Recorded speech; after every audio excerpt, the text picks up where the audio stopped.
USB 4 v2 can theoretically run at 120 Gbps.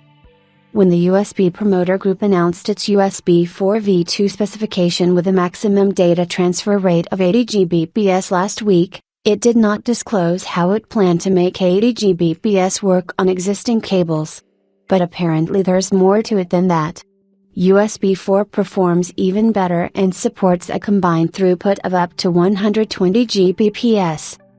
The USB Type-C connector has 4 lanes configured in a symmetric 2TX+2RX scheme, which in the case of USB 4 operates at 20 Gbps per lane and, therefore, provides bidirectional bandwidth of 80 Gbps.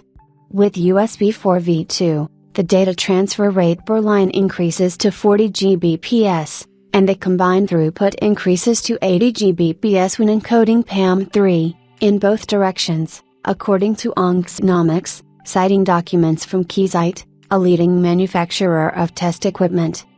But in addition to the symmetric 2TX+2RX configuration, Keysight's M8040A USB 4 v2-bit error rate tester can test a 3TX+1RX asymmetric configuration or a combined 120 Gbps host-to-device and 40 Gbps device-to-host throughput.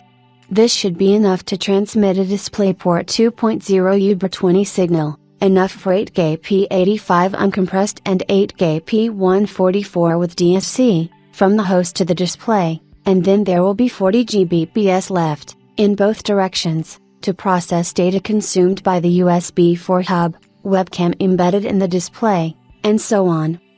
So far, the USB Promoter Group has not officially confirmed that support for the 3TX+1RX asymmetric configuration will appear in USB 4. However, asymmetric configurations are nothing new to USB specifications.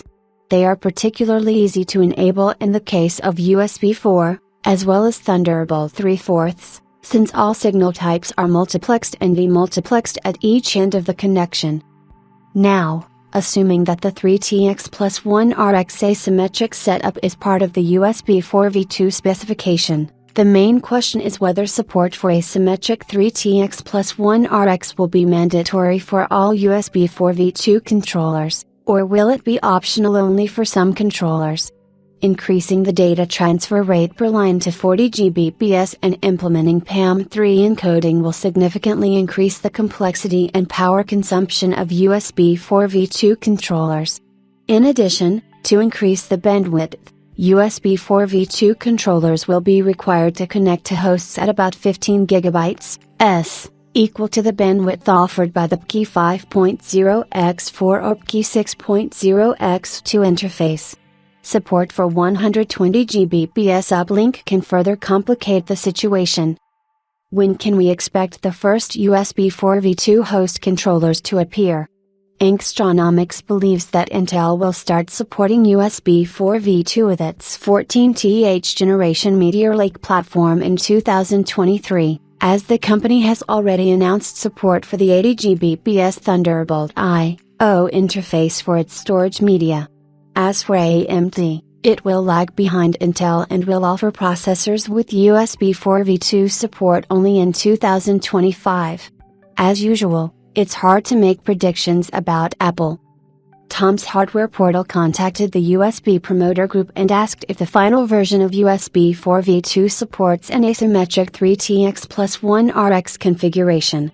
Unfortunately, the company does not deny or confirm this yet.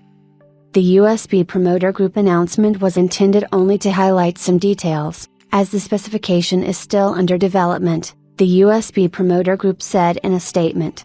It is currently only targeting developers to promote in-depth training sessions that will be available at upcoming USB Dev Days events in Seattle and Seoul in November.